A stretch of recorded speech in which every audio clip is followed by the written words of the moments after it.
bienvenue sur le channel.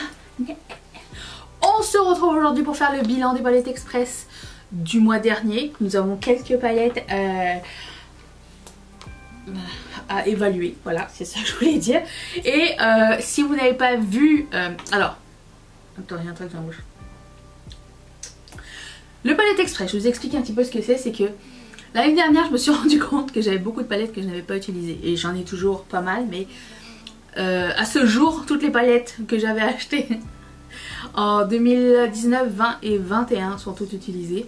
Il reste 2022, 2023 et du coup j'avais dit au mois de décembre dernier que j'allais faire des vidéos assez rapides, donc express, et essayer des palettes, le plus de palettes possible, jusqu'à ce qu'on termine les stocks et qu'on reprenne depuis le début.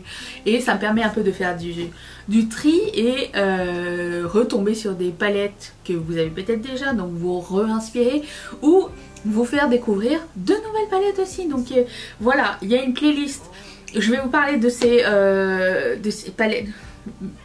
Buvez un petit verre d'eau à chaque fois que je dis palette. Je vais vous parler de ces palettes. Il y a une playlist. Elle m'a perturbée. Tu m'as perturbée.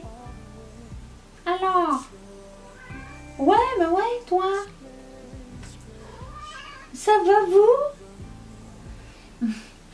Et donc, il y a une playlist avec toutes les palettes que j'ai utilisées à ce jour. Donc je vais juste faire un bilan sur ce que je garde, ce que j'ai aimé, mon expérience et tout ça. Mais si vous voulez voir en détail, la playlist est là pour vous. Et voilà, donc je commence tout de suite avec une palette de chez Bella Beauty Bar. C'est ça? Il n'y a même pas le nom sur la palette. Il n'y a pas le nom de la marque? Non. Ah, il y a le logo, ok, d'accord. Mais il n'y a pas le nom de... C'est bizarre quand même. Ni en avant ni en arrière. Il n'y a pas le nom de la marque. Donc si un jour t'oublies, tu ne sais plus. La palette ressemble à ceci. Franchement, j'ai eu un coup de cœur quand elle a été présentée sur Instagram. Et j'ai beaucoup aimé la color story. J'ai beaucoup aimé les fards. Moi, c'est ce que je recherche maintenant. C'est avoir une partie de fards mat et des fards à effet pour pouvoir avoir une multitude de looks différents. Franchement, j'ai eu une très belle expérience avec ça. Donc, je garde bien sûr. Ceci, je ne garde pas. C'est une palette de chez Colourpop qui s'appelle Miss Bliss et qui manque beaucoup trop de contraste. J'ai été moyennement inspirée, si je me rappelle bien. En tout cas, de ce que je vois, c'est un petit peu genre lackluster, comme ils disent en anglais. C'est un petit peu genre... Je sais pas comment le dire en français. C'est une palette qui ne me rend pas joyeuse. À l'époque, Colourpop était ma marque préférée et du coup j'ai acheté tout sans réfléchir. Mais depuis, ça c'était 2019 ou 2020 ou quelque chose comme ça, je sens que mon gloss... D'ailleurs, qu'est-ce que j'ai mis sur mes yeux? La première personne qui trouve a une surprise. Mettez dans les commentaires. Donc, oui, à l'époque j'achetais tout sans vraiment trop réfléchir. J'étais toujours excitée des nouveaux lancements et tout, mais les choses ont changé. Colourpop est devenu beaucoup trop mainstream, ou alors les marques indépendantes. Colourpop est encore une marque indépendante, mais les autres marques indépendantes se sont renouvelées par rapport à Colourpop qui a décidé d'aller vers la route des commerces genre Target et Ulta et tout ça. Donc c'est correct, c'est leur niche maintenant, mais à l'époque où j'ai acheté ça, ça ne l'était pas encore, voilà. Mais bon, sur ce, je ne garderai pas cette palette. Ensuite, une autre marque indépendante que j'aime vraiment beaucoup, c'est la marque Gloss God. Et j'ai utilisé la palette qui s'appelle What's Your Power. Et dedans, pour le coup, il y a...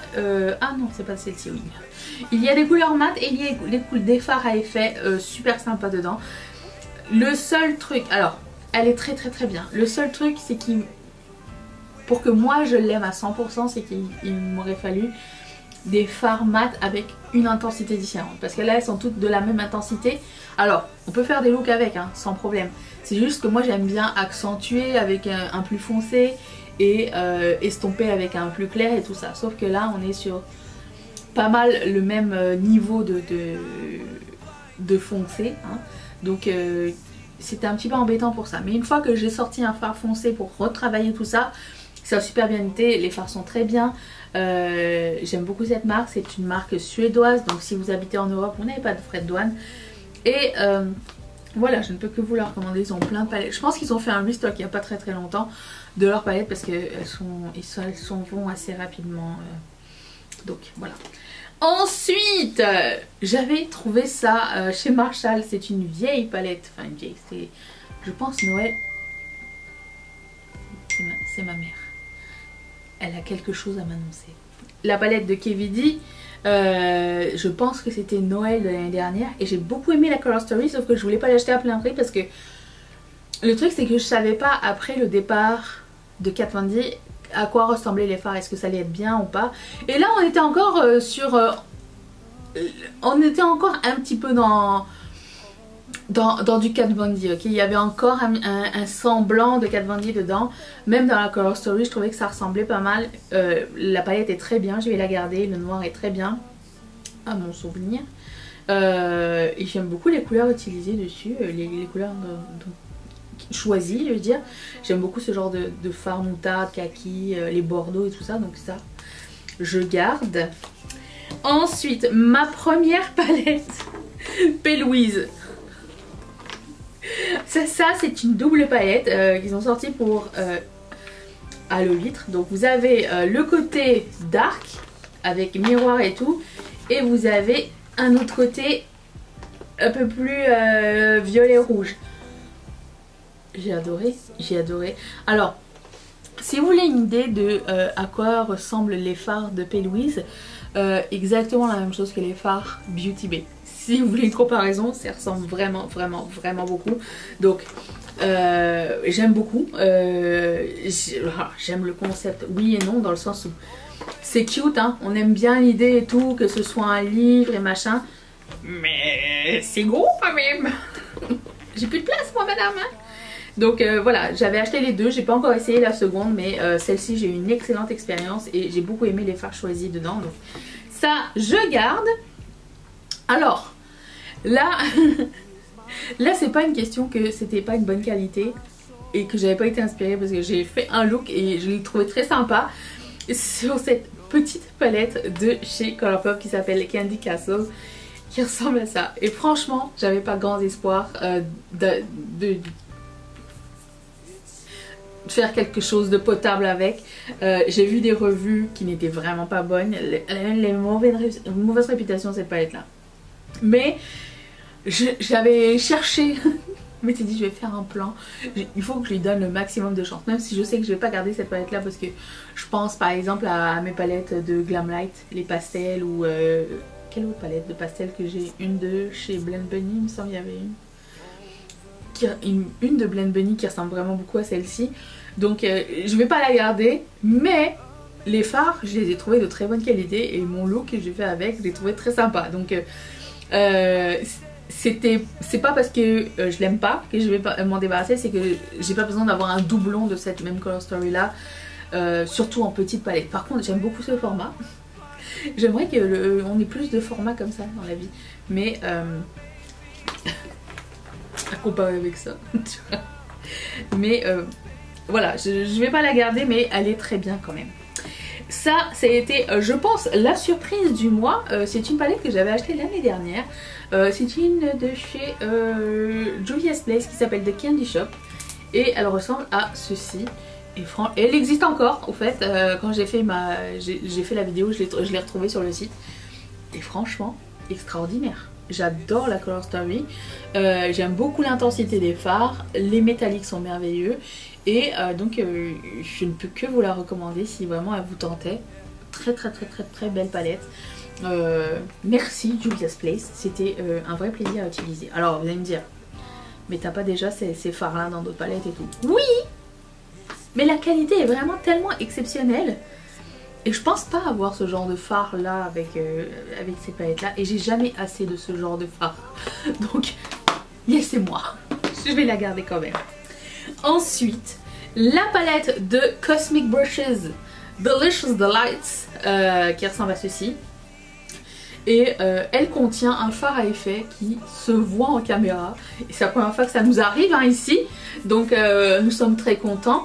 Alors c'est une belle palette, pas trop chère, par contre elle est sold out. Cosmic Purchase, dès qu'ils sortent une palette faut faire vite parce que les stocks sont vraiment limités.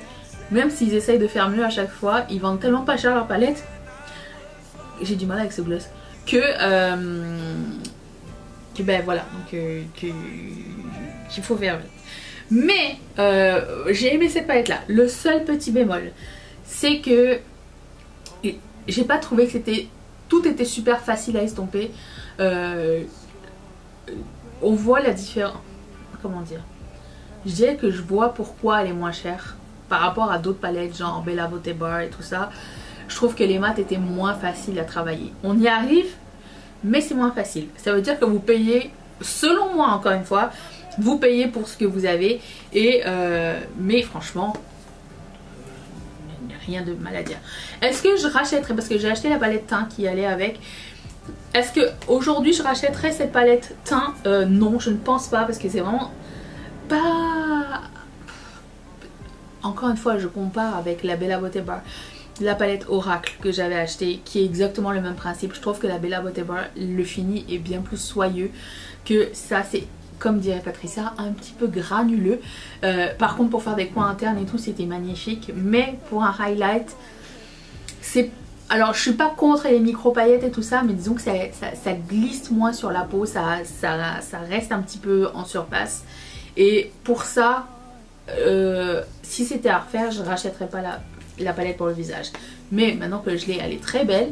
Mais disons qu'avec la Oracle, j'étais déjà golden. Je l'aimais déjà beaucoup. Ensuite, la palette de Glaminatrix Cosmetics qui s'appelle Rich Romantic. Elle ressemble à ceci. Voilà, quand je compare, je pense que j'ai essayé celle-ci juste après celle-ci. Celle-ci étant, je pense, la moitié du prix de celle-ci ou le tiers du prix. Hein. Mais on voit la qualité, on voit pourquoi on paye. La Color Story est incroyable, les fards à effet sont incroyables. J'aime beaucoup cette marque-là, je ne peux que vous la recommander. Et voilà, si vous voulez vous faire un beau cadeau, c'est vraiment une palette très sympa. Je pense que j'ai utilisé les kakis pour vous enduire d'erreur quand je l'ai utilisé.